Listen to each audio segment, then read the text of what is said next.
দুই বন্ধু, এক ছিল মহাজনের আর এক ছিল সওদাগর। দুজনে ভারী ভাব ছিল। সওদাগর: ভাই, কিছু দিনের জন্য শ্বশুরবাড়ি যাচ্ছি, আমার কিছু টাকা তোমার কাছে রাখতে পারবে? পারবো না কেন? তবে কি জানো, পরের টাকা হাতে রাখা আমি পছন্দ করি না। তুমি বন্ধু মানুষ, তোমাকে আর বলার কি আছে। আমার ওই সিন্দুকটি খুলে তুমি নিজেই তার মধ্যে তোমার টাকাটা রেখে দাও, আমি ও টাকা ছোব না। লক্ষণ মহাজনের তার থলে ভরা মোহর সেই সওদাগরের সিন্দুকের মধ্যে রেখে নিশ্চিন্ত মনের সুখে বাড়ি গেল। এদিকে হয়েছে কি, বন্ধু যাওয়ার পরেই সওদাগরের মনটা কেমন উসখুস করছে। সে কেবলই ওই টাকার কথা ভাবছে আর তার মনে হচ্ছে যে বন্ধু না জানি কত কি রেখে গেছে, একবার খুলে দেখতে দোষ কি। এই ভেবে সে সিন্দুকের ভেতর উকি মেরে থলিটা খুলে দেখল থলি ভরা চকচকে মোহর।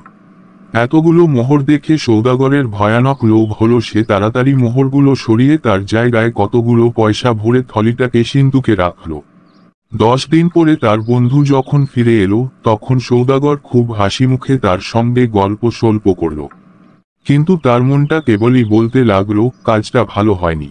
বন্ধু এসে বিশ্বাস করে টাকাটা রাখলো, তাকে ঠকানো উচিত হয়নি। একথা সেকথার পর মহাজনের বলল, তাহলে বন্ধু, আজকে টাকাটা নিয়ে উঠি, সে টাকা কোথায় আছে? সওদাগর বলল, হ্যাঁ বন্ধু, সে থলিটা নিয়ে যাত। তুমি যেখানে রেখেছিলে সেইখানেই পাবে, আমি থলিটা আর সরাইনি। বন্ধু তখন সিন্দুক খুলে তার থলিটা বের করে নিল। কিন্তু কি সর্বনাশ! থলি ভরা মোহর ছিল, সব গেল কোথায়? সব যে কেবল পয়সা! মহাজনের মাথায় হাত দিয়ে বসে পড়ল। সওদাগর বলল, ও কি বন্ধু, হঠাৎ বসলে কেন? মহাজনের বলল, ভাই, সর্বনাশ হয়েছে। আমার থলি ভরা মোহর ছিল, এখন দেখছি একটাও মোহর নাই, কেবল কতগুলো পয়সা। সওদাগর বলল, তাও কি হয়? মোহর কখনো পয়সা হয়ে যায়? চেষ্টা করছে এরকম ভাব দেখাতে যেন সে কতই আশ্চর্য হয়েছে। তার বন্ধু দেখল তার মুখখানা একেবারে ফ্যাকাশে হয়ে গেছে। ব্যাপারটা বুঝতে তার আর বাকি রইল না, তবু সে কোনো রকম রাগ না দেখিয়ে হেসে বলল, আমি তো মোহর মনে করেই রেখেছিলাম, এখন দেখছি পয়সা।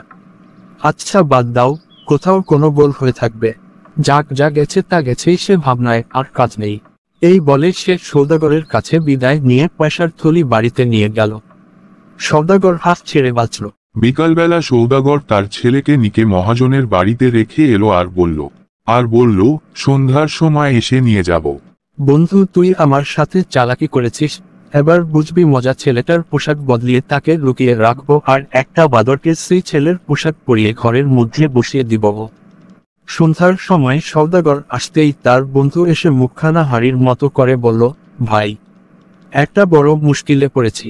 তোমার ছেলেটিকে তুমি যখন দিয়ে গেলে, তখন দেখলাম দিব্যি কেমন নাদুস নুদুস ফুটফুটে চেহারা, কিন্তু এখন দেখছি কি রকম হয়ে গেছে, ঠিক যেন বাদরের মতো দেখাচ্ছে। কি করা যায় বলতো বন্ধু? ব্যাপার দেখে সওদাগরের তো চক্ষু স্থির। সে বলল, কি পাগলের মতো বকছো? মানুষ কখনো বাদর হয়ে যায়? মহাজনের অত্যন্ত ভালো মানুষের মতো বলল, কি জানি ভাই, আজকাল কি সব ভূতের কাণ্ড হচ্ছে, কিছু বুঝবার জো নেই। ব্যাপার দেখে সওদাগরের তো চক্ষু স্থির। সে বলল, কি পাগলের মতো বকছো? মানুষ কখনো বাদর হয়ে যায়? এই দেখ না, সেদিন আমার সোনার মোহরগুলো খামখা বদলে সব তামার পয়সা হয়ে গেল। অদ্ভুত ব্যাপার। তখন সওদাগর রেগে বন্ধুকে গালাগালি দিয়ে কাজীর কাছে দৌড়ে গেল নালিশ করতে। কাজীর হুকুমে চার পায়দা এসে মহাজনকে পাকড়াও করে কাজীর সামনে হাজির করল। কাজী বললেন, তুমি এর ছেলেকে নিয়ে কি করেছো?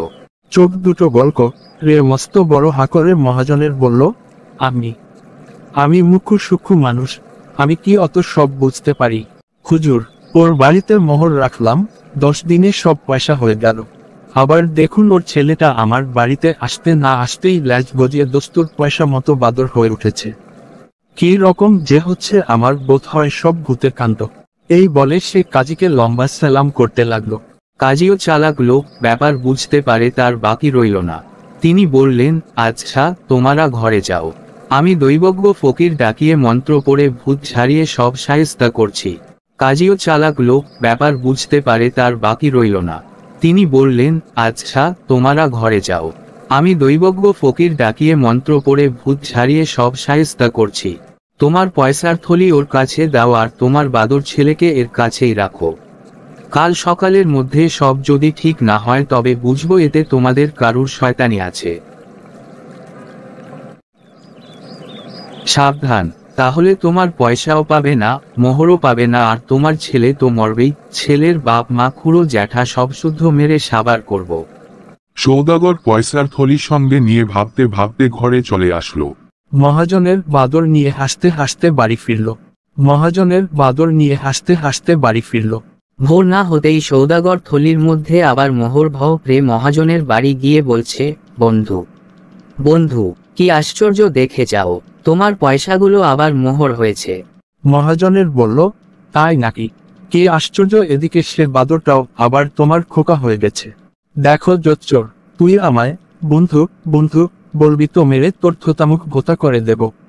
তুই আমার ঘর থেকে এখনই বেরিয়ে যা, তোর মতো বন্ধু থাকার চেয়ে না থাকা অনেক ভালো।